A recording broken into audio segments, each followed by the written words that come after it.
When the final buzzer echoed through the arena and the scoreboard blazing overhead locked in a brutal 100-84 defeat, the silence that swallowed the building was absolutely suffocating.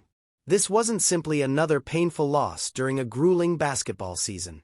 This was a full-scale, catastrophic collapse broadcast live on national television, and it ripped open every hidden fracture inside a franchise that was supposed to be marching toward greatness.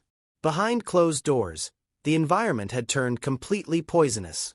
Sources inside the organization reported that the Indiana Fever president was absolutely furious, allegedly storming through the executive suites and unleashing on anyone who happened to be standing nearby.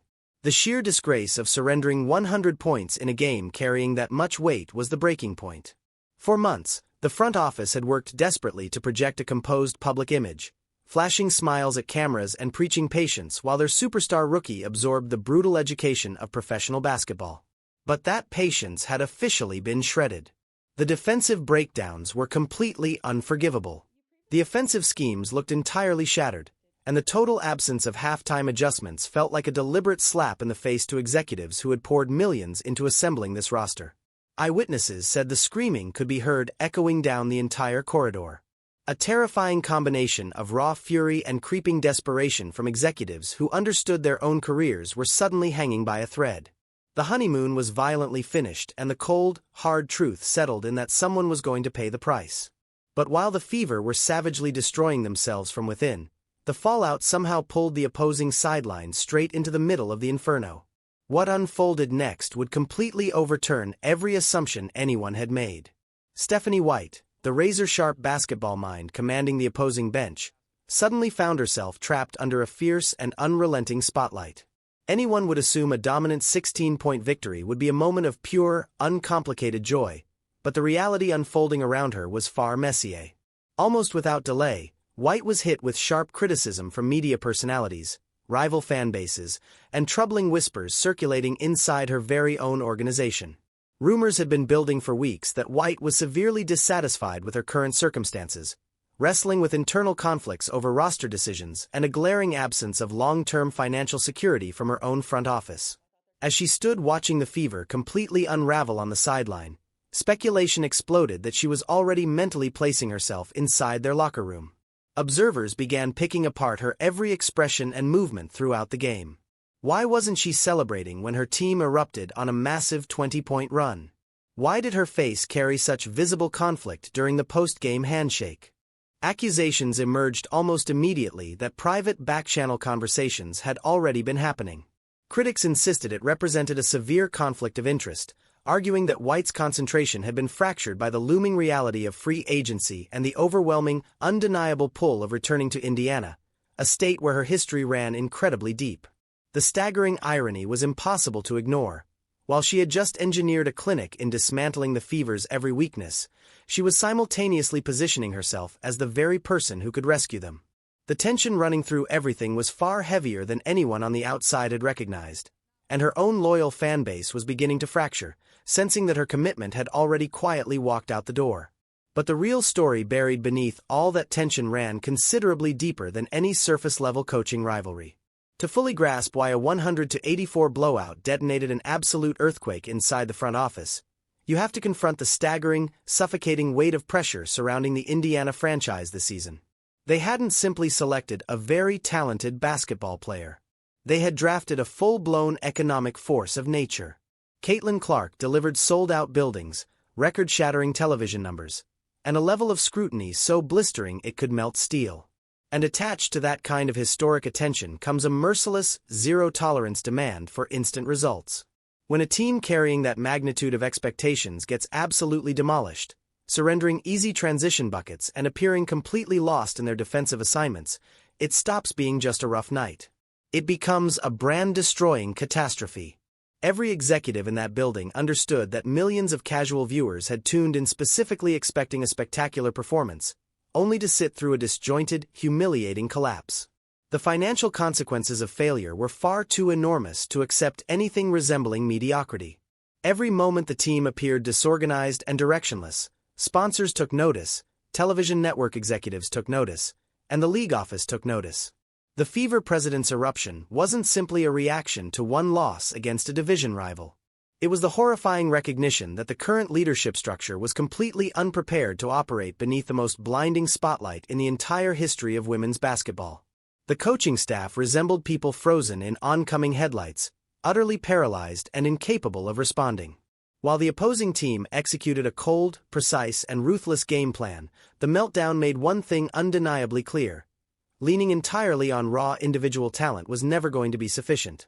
A sweeping, immediate transformation of the entire organizational culture was the only path remaining, and the places where that rot had taken hold were becoming impossible to conceal.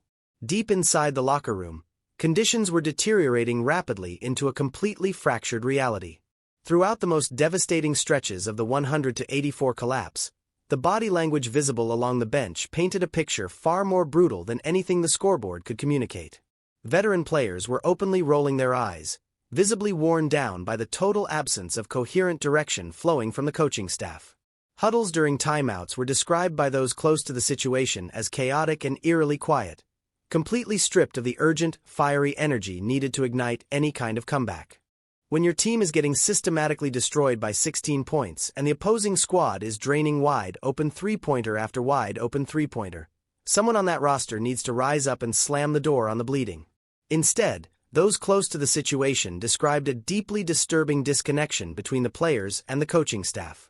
Tensions erupted over playing time allocations, defensive matchup decisions, and where exactly each player sat in the offensive pecking order.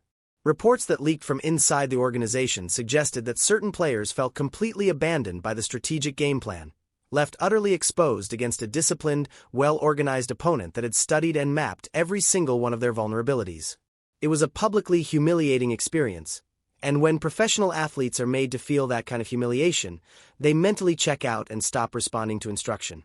The post-game locker room was reportedly engulfed in dead, heavy silence, a cold and suffocating atmosphere where nobody was willing to lift their eyes and meet anyone else's gaze. This wasn't the reflective quiet of a team processing a hard-fought defeat. This was the chilling, hollow silence of a group that had completely and utterly lost all trust in the people standing at the front of the room. They understood that significant changes were already in motion, and truthfully, a number of them were practically desperate for exactly that. But the changes that were coming would prove far more ruthless and sweeping than anyone inside that building had prepared themselves for. The front office was absolutely not prepared to allow a catastrophe of this scale to pass without delivering severe and immediate consequences. Almost the very moment the final buzzer sounded, the machinery began grinding on a massive and far-reaching organizational overhaul. The fever brought in hardened, unsentimental executives who carried zero emotional investment in protecting the existing coaching staff. When Kelly Krakoff came back into the picture, every message written on every wall became crystal clear. She was a no-nonsense architect of championship-caliber organizations, and she was openly and thoroughly disgusted by everything she had witnessed during the collapse. The evaluations that followed were lightning fast and completely merciless. The current head coach, who had fought desperately and tirelessly to hold a crumbling ship together, was suddenly engaged in a losing war against a front office that would accept absolutely nothing below the standard of total excellence. It was the cold, familiar brutality of professional sports laid completely bare. You can carry yourself with genuine decency. You can grind and pour everything into the work, but the moment you allow your team to appear completely disorganized and rudderless on a national broadcast, your seat becomes immediately and dangerously unstable.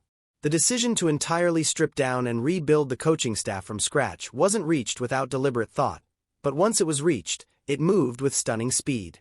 What they required was someone who walked into any room and instantly commanded deep, unquestioned respect. Someone with a sophisticated, instinctive grasp of the high-wire demands of modern professional basketball. Someone whose nerve would hold absolutely firm when the pressure climbed to unbearable levels. The enormous difficulty was that locating a coaching talent of that rare and specific caliber is virtually impossible in the middle of a turbulent and chaotic league year.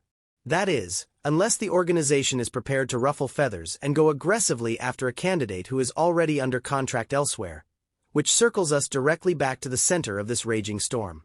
While Indiana was consumed by their explosive and very public internal crisis, Connecticut was simultaneously fighting a deeply unsettling battle of their own.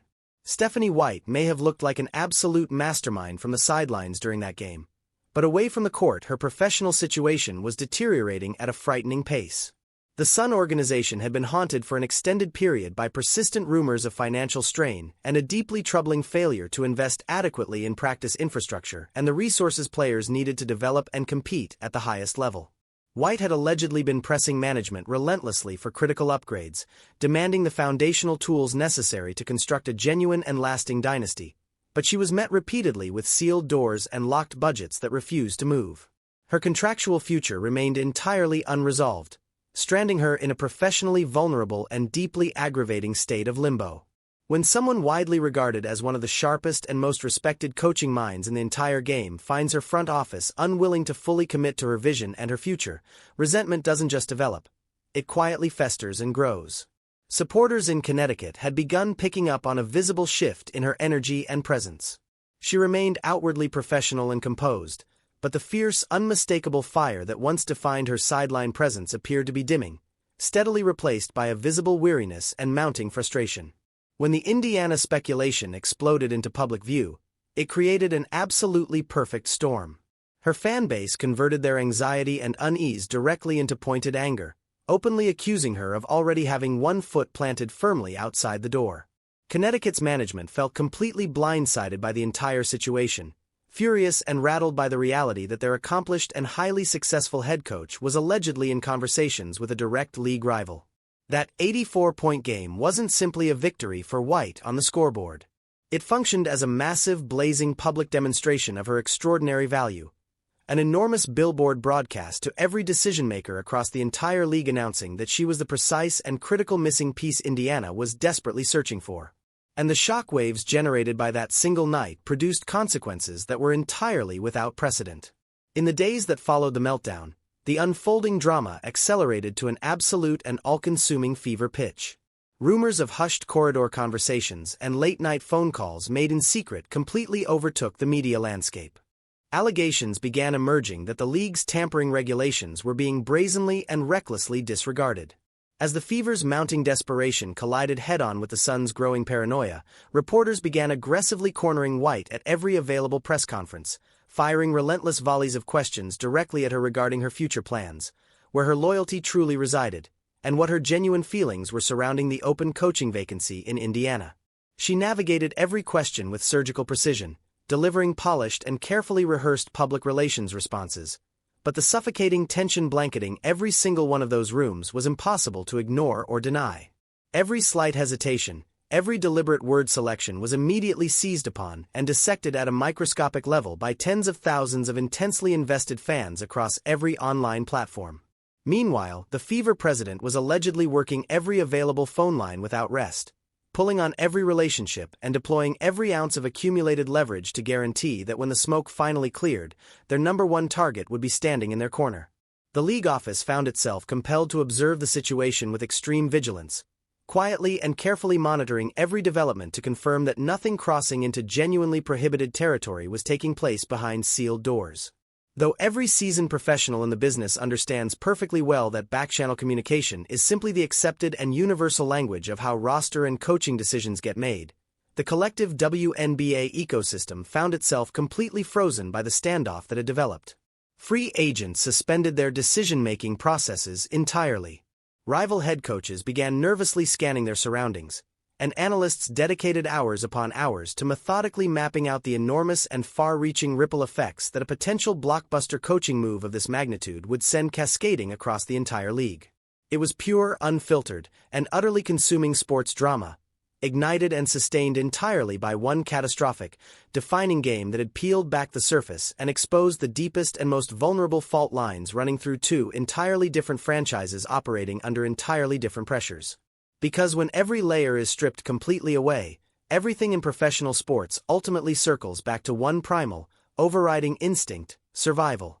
The 100-84 meltdown will be permanently etched into the historical record not merely as a forgettable bad performance on a random night, but as the detonating catalyst that fundamentally and irreversibly restructured the entire landscape of professional women's basketball.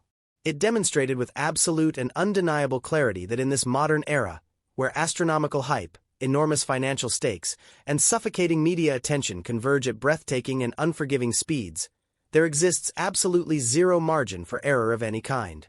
The Indiana Fever came face to face with a brutal truth that possessing a once-in-a-generation superstar means precisely nothing if the organizational infrastructure surrounding her lacks the brilliant, steely, and completely unwavering leadership necessary to shepherd that talent through the most intense pressure imaginable.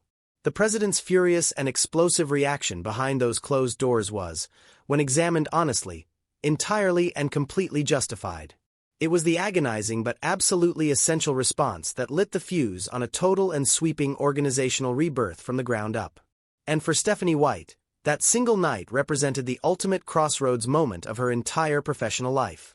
Caught squarely in the crossfire of a fan base that felt deeply and personally betrayed and a front office that felt blindsided and furious, she was left with no remaining option but to confront the single most difficult and defining decision her coaching career had ever demanded of her.